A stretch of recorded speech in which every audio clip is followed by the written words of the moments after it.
오늘 우리에게 주시는 하나님의 말씀은 여호수아 15장 1절에서 63절 말씀입니다.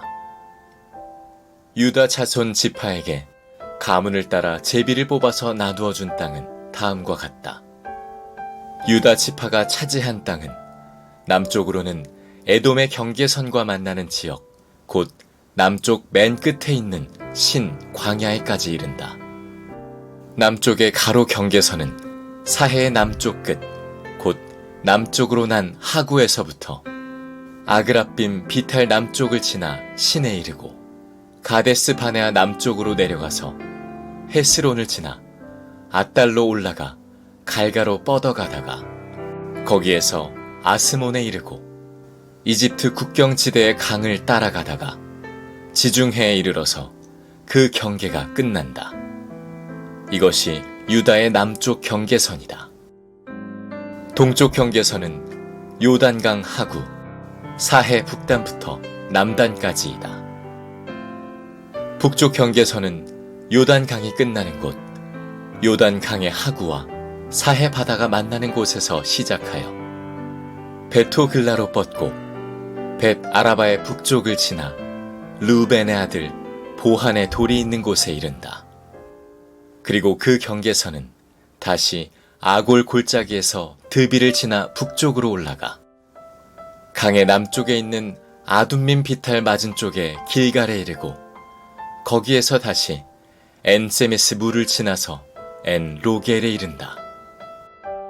그 경계선은 다시 흰놈의 아들 골짜기로 올라가서 여부스 곧 예루살렘의 남쪽 비탈에 이르고 또 흰놈의 골짜기 앞 서쪽 산꼭대기에 이르는데 이곳은 르바임 골짜기의 북쪽 끝이다. 그 경계선은 다시 산꼭대기로부터 넵도와 샘물까지 이르러 에브론산 성읍들에 미치고 또 바알라 곧 기앗 여아림에 이른다.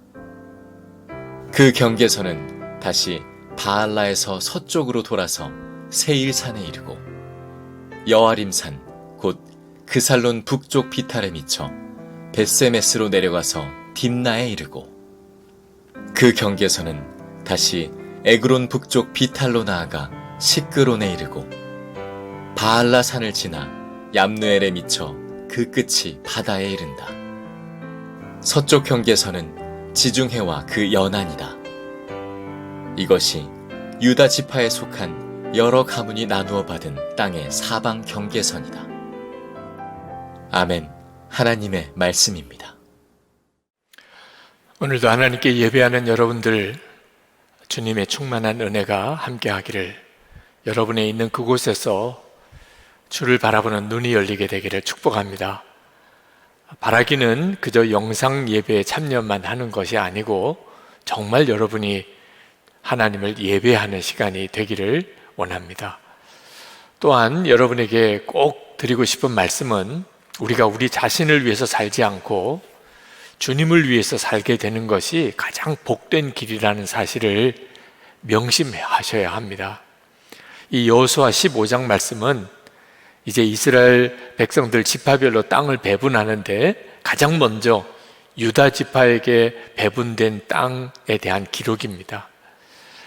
유다 지파가 받은 땅은 이 가나안 땅의 가장 가운데에 있는 또 가장 많은 성읍이 있는 지역을 배분받았습니다.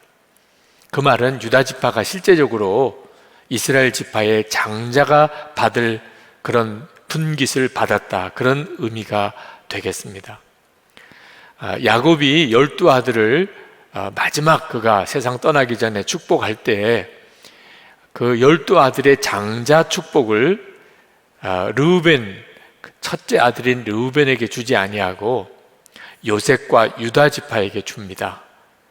근데 이 요셉 지파에게는 장자의 명분을 주고 유다 지파에게는 실질적인 이 장자의 통치권을 줍니다. 오늘 이 땅 분배에도 그 하나님의 뜻이 그대로 나타나게 됩니다. 이 유다 지파는 실제로 이스라엘의 왕을 배출하는 지파가 됩니다. 다윗과 솔로몬을 비롯해서 40명의 왕이 유다 지파에서 나옵니다. 그 유다 지파가 받은 그 땅이 왕의 도읍지가 다 됩니다. 헤브론도 그렇고 예루살렘도 베들레헴도 왕도가 다 그 유다 지파가 받은 그 지역에 있는 성읍에서 나옵니다. 예수님께서 유다 지파에게서 나시죠. 지금도 이스라엘 국민을 유대인이라고 그렇게 말합니다. 참 놀라운 복을 유다 지파가 받았습니다. 어떻게 유다 지파가 이런 복을 받았을까? 그런 생각이 들 정도이죠. 그 이유가 있습니다. 유다는 야곱의 넷째 아들이지만 그는 실제적으로 장자의 행동을 하고 살았습니다. 그가 장자답게 살았기 때문에 장자가 받을 복을 받았다고 그렇게 생각할 수 있는 거죠. 가나안 땅에 기근이 들어서 다 굶어 죽게 되었을 때, 그때 그 야곱의 아들들이 그래도 양식이 있는 애굽에 가서 요셉이 총리로 있는 줄은 모르고 그 식량을 얻으려고 떠나게 되는데, 반드시 베냐민을 데리고 가야 양식을 받아올 수 있는 상황이었습니다. 근데 야곱이 요셉도 죽었는데 베냐민마저 잃을 수 없다고 절대로 베냐민을 동행시키지 않으려고 합니다. 그때 나선 사람이 유다입니다. 유다가 베냐민을 반드시 책임지겠고 만약에 무슨 일이 있으면 자기가 그 생명을 대신하겠다, 그렇게 약속을 하고 겨우 베냐민을 데리고 애굽으로 가게 됩니다. 유다는 가족 공동체를 위하여 자기 자신의 생명도 내어놓을 각오가 있었던 사람이었습니다. 실제로 베냐민이 도둑 누명을 쓰고 애굽에 붙잡히게 됐을 때 유다가 나섭니다. 자기가 대신 종이 되고 자기가 대신 감옥에 가겠다고. 그렇게 가족을 살리고 그리고 다른 사람들을 살려내기 위하여 자기를 희생했던 사람이 유다입니다. 그 유다의 삶을 보면 그는 철저하게 다른 사람을 살려주는 일을, 그리고 자기는 희생하는 쪽을 택합니다. 그 형제들이 요셉을 죽이려고 할 때 그 요셉을 살려주기 위해서 차라리 우리가 지나가는 상인들에게 이 요셉을 파는 게 낫지 않겠느냐. 그래서 요셉을 죽음에서 건져준 사람, 유다입니다. 성경에 유다에게는 수치스러운 것 같은 이야기가 굉장히 길게 나오는 부분이 있는데, 며느리 다말과의 관계입니다. 그 유다에게는 아들이 셋이 있었는데 큰아들과 결혼한 며느리 다말과 결혼하여 자식이 없이 큰아들이 갑자기 죽습니다. 그때 당시 풍습에 따라서 둘째 아들에게 며느리 다말을 결혼시키는데 둘째 아들도 자식이 없이 일찍 죽습니다. 유다가 마음에 불안한 마음이 들었는지 셋째 아들과 며느리 다말을 결혼시키지 않습니다. 그 며느리 다말이 시아버지인 유다를 속여서 관계를 맺습니다. 그리고 아기를 임신을 하게 되는데, 이 사실이 알려지자 유다가 대노합니다. 간음한 것이라고 그 며느리 다말을 죽이려고 합니다. 그때 이 며느리 다말이 이 아이의 실질적인 아버지가 되는 사람이 유다임을 징표로 알립니다. 그때 유다가 그걸 보고 왜 며느리 다말이 그렇게 했는지를 알게 되고, 그리고 사실 그 아이가 자기 아이라는 사실을 인정합니다. 며느리 다말을 그냥 죽게 내버려 두면 자기의 부끄러운 일은 감추어질 수도 있는데도 그가 나보다 옳으니라 하면서 며느리 다말을 살려줍니다. 그때 그 며느리 다말이 쌍둥이를 낳게 되는데 그 후손에서 다윗이 나오게 됩니다. 유다는 자기 자신을 위해서 살기보다는 어떻게 해서든지 다른 사람을 살려주는 일, 공동체를 위한 일, 자기를 희생하는 그런 삶을 살았습니다. 그 후에 유다 지파는 이스라엘 전체가 전쟁에 나가면 언제나 맨 앞장 선두에 섭니다. 그 당시의 전쟁은 맨 앞에 서는 사람이 희생이 가장 큽니다. 그래서 가장 많은 전사자가 나올 상황이었는데도 나중에 인구 계수를 해보면 항상 유다 지파가 사람이 가장 많습니다. 하나님께서 유다 지파에게 복을 주신 거죠. 오늘 이 여호수아 15장에도 갈렙이 헤브론을 정복하는 기사가 나옵니다만, 갈렙은 이 가나안 땅을 단순히 복이라고 하는 개념으로 생각하지 않았습니다. 갈렙에게 있어서 가나안 땅은 복이기 이전에 사명지였습니다. 가장 힘들고 어렵고 아무도 점령하지 않겠다는 헤브론 산지를 내게 달라고 자원함으로 이스라엘 지파들이 서로 좋은 땅 차지하려고 서로 신경 쓰고 그렇게 예민한 상황을 극복하게 해준 사람이죠. 그 갈렙이 바로 유다 지파 사람이었고, 바로 유다 지파가 어떤 지파인지를 보여주는 의미가 있는 일입니다. 그래서 하나님이 유다 지파에게 그렇게 복을 주신 겁니다. 자기를 위해서 살지 않고 하나님을 위해서, 그리고 동족 공동체를 위해서 살았던 바로 그 자가 어떤 복을 받는지를 하나님께서 여호수아 15장에서 우리에게 보여주는 겁니다. 여러분, 이것은 단순히 그저 유다만을 위한 이야기가 아닙니다. 예수를 믿는 우리는 나는 죽고 예수로 사는 십자가의 복음으로 사는 사람입니다. 그러니까 나는 죽고 예수로 사는 사람은 어떻게 사는가? 고린도후서 5장 15절에 명확하게 말씀하고 있습니다.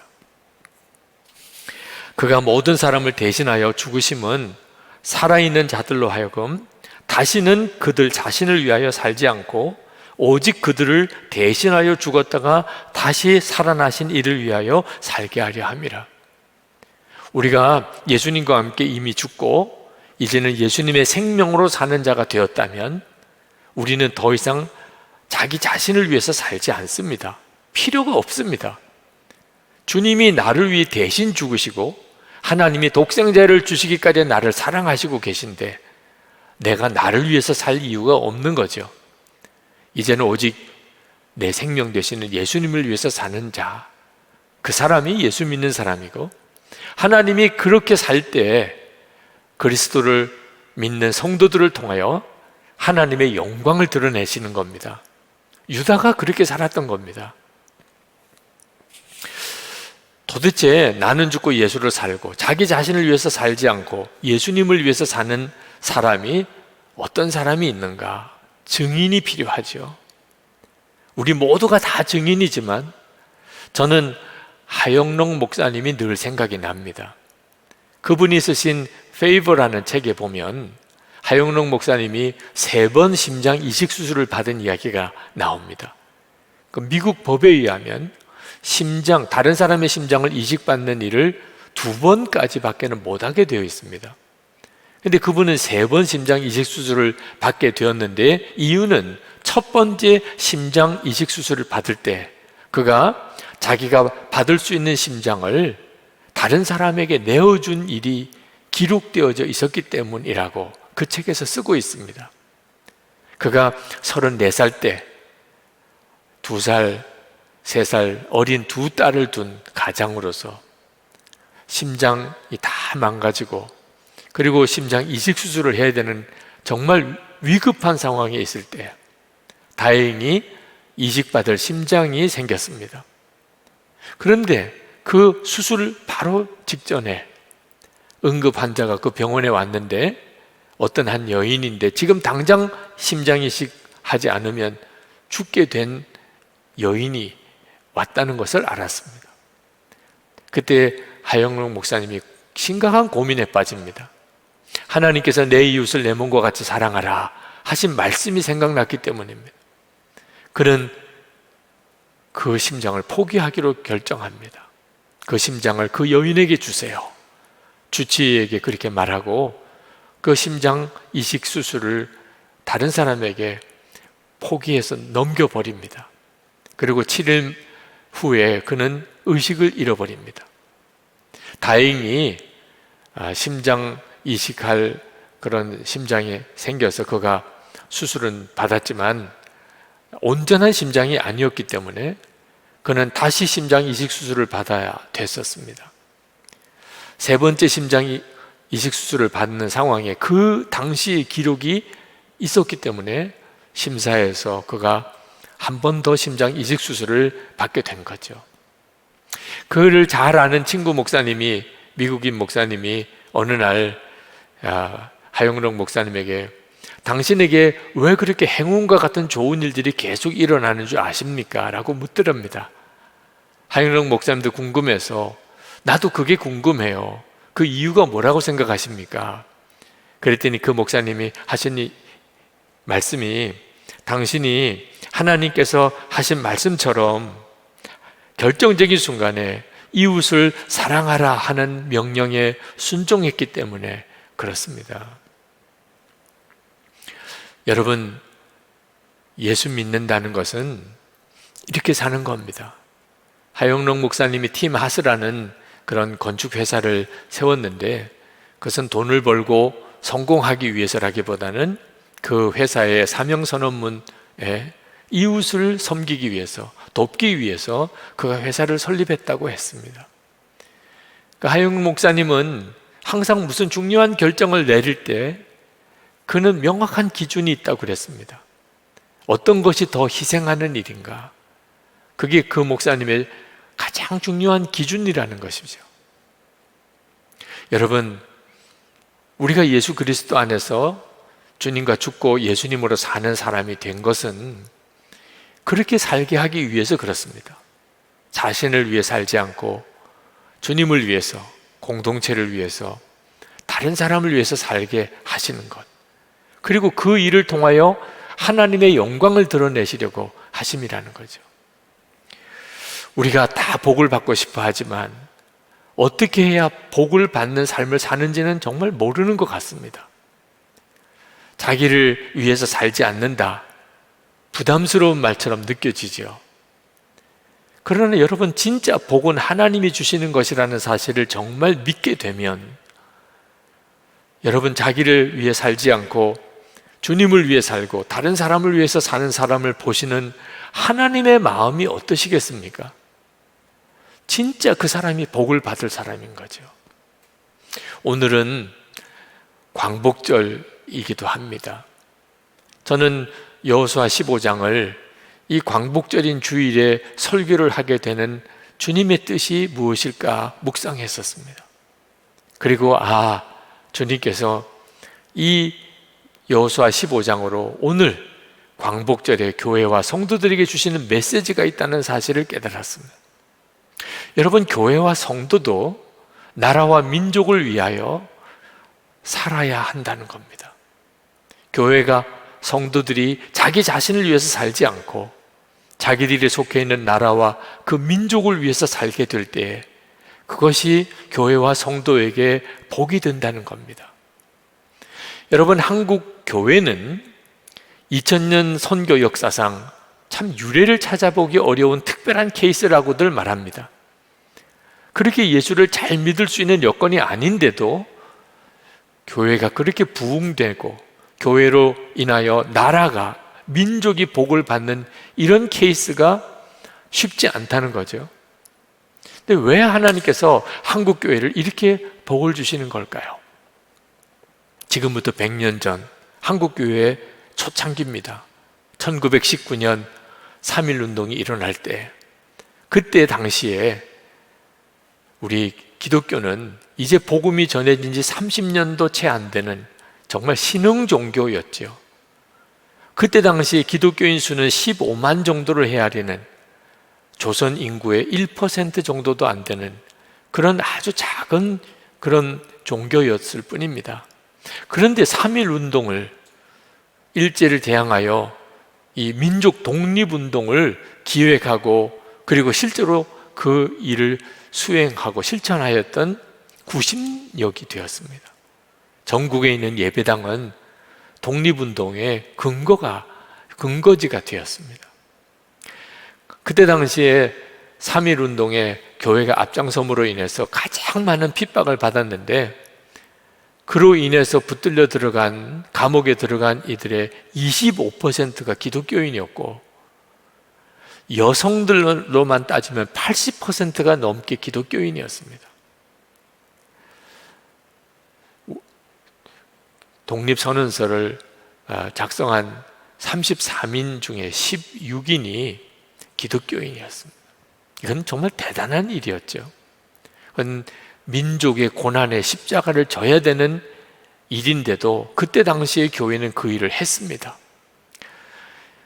당시에 평양 지방 감리사였던 무호 선교사님, 그분의 기록에 의하면 이런 기록이 나옵니다.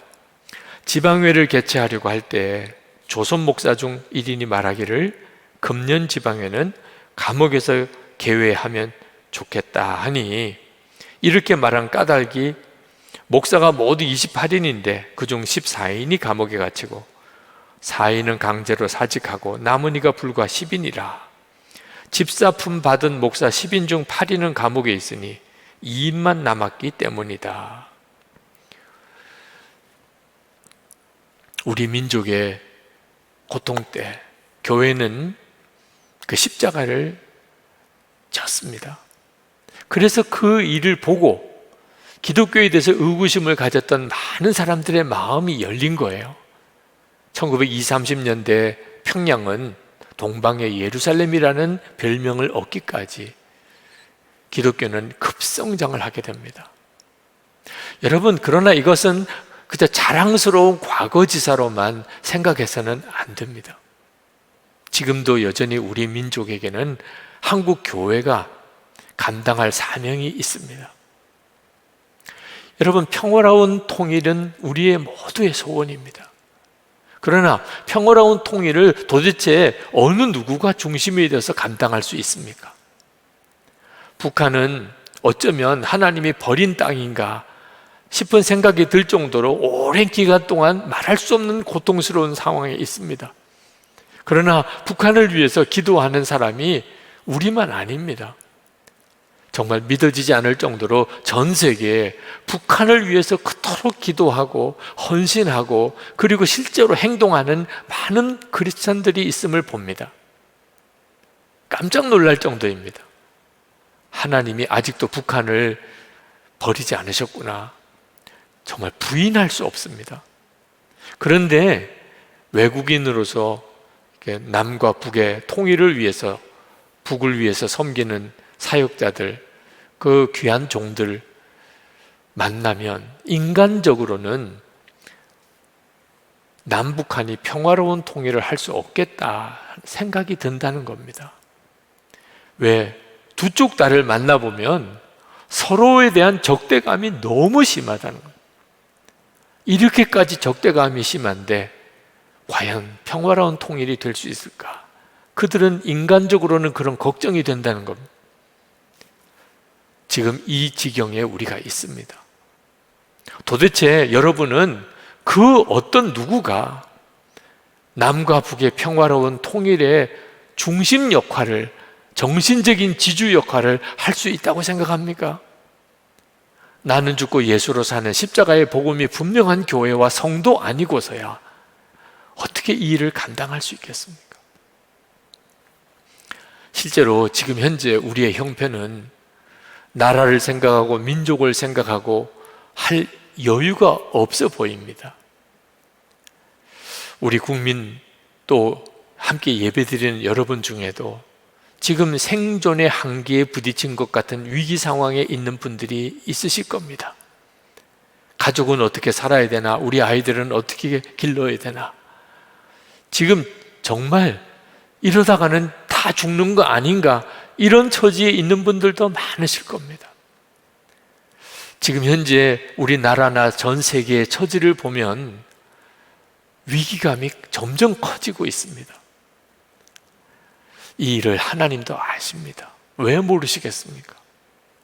지금 우리에게 나라를 생각하고 민족을 위해서 기도하고 그런 사명을 이야기하는 게 사치스럽게 느껴질 수도 있습니다. 그렇지만 여러분 꼭 기억하셔야 됩니다. 우리가 이런 어려운 처지에서 우리의 먹고 사는 것만을 위해서 기도하지 않고 우리 나라와 민족을 위해서 하나님께 기도하기 시작한다면 그 기도를 받으시는 하나님의 마음이 어떠시겠냐는 겁니다. 여러분, 결국은 복은 하나님이 주시는 겁니다. 우리가 오늘 유다 지파에 대해서 읽고 그리고 예수 믿는 성도의 삶의 특징이 자기를 위해서 살지 않는 것이라는 말씀을 듣는 이유가 무엇입니까? 이 믿음이 우리가 진짜 복을 받을 수 있는 삶을 살아가느냐 아니냐는 것을 결정합니다. 일제시대 때 많은 지식인들, 많은 지도자들이 일제 말에 친일 행각을 했습니다. 이유가 뭐였겠습니까? 믿음이었습니다. 우리 민족은 독립할 수 없다. 어쩔 수 없이 우리는 일본 지배 아래 살아야 된다. 그들이 세계 정세를 보고 그들의 판단력으로 당시 상황을 보니 그건 어쩔 수 없는 결론이라고 생각이 들었던 겁니다. 어쩔 수 없이 우리나 우리 자손들 그저 잘 사는 길로 가야지. 그러려면 친일 행각을 해야 되는 겁니다. 그 믿음 때문에 그들은 천추의 한을 남기는 그런 처신과 행동을 한 겁니다. 지금도 그 가문에 친일 행각을 했던 것만 나타나면 그 후손들이 어쩔 줄 모르는 지경이 되지 않습니까? 복은 하나님이 주시는 것이죠.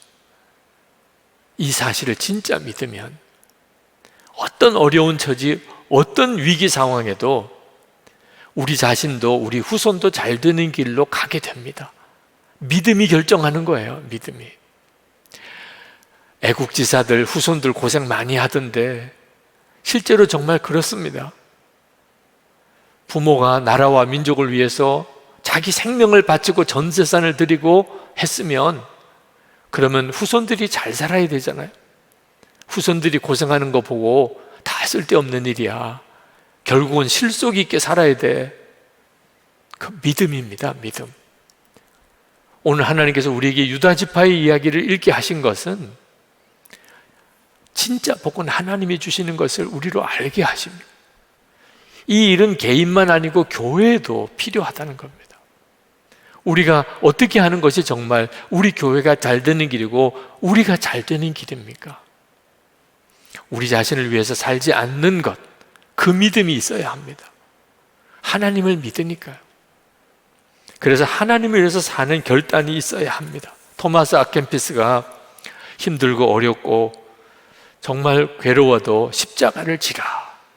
그러면 마지막 때 십자가가 너를 질 것이다. 대신 져줄 것이다. 옳습니다. 결국은 믿음의 싸움입니다. 죽음을 무릅쓰고 이국 땅을 돌고 그리고 탈북한 청소년들, 한울꿈학교 학생들입니다. 그 선생님 한 분이 이런 글을 쓰셨어요. 저는 탈북한 학생들 앞에서 하나님 말씀을 전할 때 성령님의 임재하심을 경험한 적이 많습니다. 저 자신이 충만하지 못한 날에도 그들 앞에만 서서 말씀을 나누면 하나님이 우리 가운데 확 임하시는 것처럼 뜨거움을 느낍니다. 하늘꿈 찬양팀 아이들과 전체 예배를 준비하며 같이 손잡고 기도할 때에도 성령님이 비둘기같이 우리 가운데 오시는 것을 경험했습니다. 북한 아이들을 향한 하나님의 아직 못다한 사랑 고백이 많으심을 깨닫습니다. 또한 이들을 통하여 하나님의 사랑을 다른 북한 사람들에게 전하려는 아름다운 계획을 가지고 계심을 알게 됩니다. 여러분, 하나님의 마음이 어디로 흘러가는지를 잘 보셔야 합니다. 진짜 하나님을 믿는다면. 오늘 여호수아 15장 21절에서 62절까지 보면 120개의 성읍이 쭉 열거되어 나옵니다. 유다 지파에게 준 성읍이죠. 그러나 다 빈 성읍들이라 들어가서 살기만 하면 그거 정말 수지 맞은 거죠. 그런데 그 성읍은 전부 다 싸워서 점령해야 될 성읍입니다. 엄청 부담스러운 거죠. 120개 성읍. 그런데 여러분, 부담스러운 차원으로만 보면 그렇지만 분명히 하나님의 복이지 않습니까? 그 120개 성읍은 너희들이 싸워 점령할 땅이다. 그러니 여러분, 부담스러워 보이는 사명이 복인 겁니다. 왜 나에게는 이렇게 민족을 위해 기도를 시키는 거지? 왜 나에게는 유난히 이렇게 다른 사람을 도우라고 하는 거지? 그게 복인 것입니다. 하나님이 역사를 주관하시는 거예요. 여러분, 이제는 주라, 받는 것보다 주는 것이 복이 있다 하신 말씀을 진짜 믿어야 됩니다. 그동안 움켜쥐려고만 사셨습니까? 이제는 정말 주는 일이 그게 진짜 복인 것을 믿어야 합니다. 용서하고 사랑하라. 여러분, 그렇게 살아야 합니다. 그렇게 싸우다가 서로 그렇게 비난하고 비판만 하다가 정죄하다가 하나님 앞에서 같이 손잡고 설 때 얼마나 부끄럽겠습니까? 여러분, 남에게 상처 주는 말, 험한 말 이제는 하지 말아야 됩니다. 이제는 우리 후손들 생각도 해야 됩니다. 후손들이 어떻게 살아갈까도 생각해야 합니다. 하나님의 나라를 위해서 살으라. 사명을 위해서 살으라. 아무것도 아닌 것을 위해서는 거의 목숨을 걸다시피 살아놓고 하나님 나라 위에 사명 위해서는 아무것도 한 일이 없다면 주님 앞에 서는 일이 기쁘기만 하겠습니까? 오늘 유다 지파의 이야기를 읽으면서 아, 복은 이렇게 받는 거구나. 내게 인간적인 조건은 뭐 내가 장자가 되거나 하지 않아도 장자답게 살 수는 있다는 사실입니다. 여러분의 삶 속에 여러분 자신을 위해서는 더 이상 살지 않고 하나님을 정말 믿으니까 이제는 내 생명 되신 주님을 위하여 어떻든지 다른 사람을 살려주는 일을 위하여 공동체를 위하여 그렇게 사는 여러분 되기를 축복합니다. 그래서 주님 앞에 섰을 때 수고했다 내 종아, 그런 말씀을 꼭 들으십시다. 이제 우리 같이 기도하겠습니다. 하나님, 유다 지파처럼 저에게도 나를 위해 살지 않고 주를 위해 사는 복을 주셨으니 주님, 저에게 그 눈을 더욱 열어주소서. 생명을 살리는 삶, 하나님의 은혜를 나누는 삶, 그렇게 살겠습니다. 우리 교회가 또 우리 성도들이 이 나라 민족을 위해서 그렇게 살게 해 주소서. 통성으로 우리 기도하겠습니다.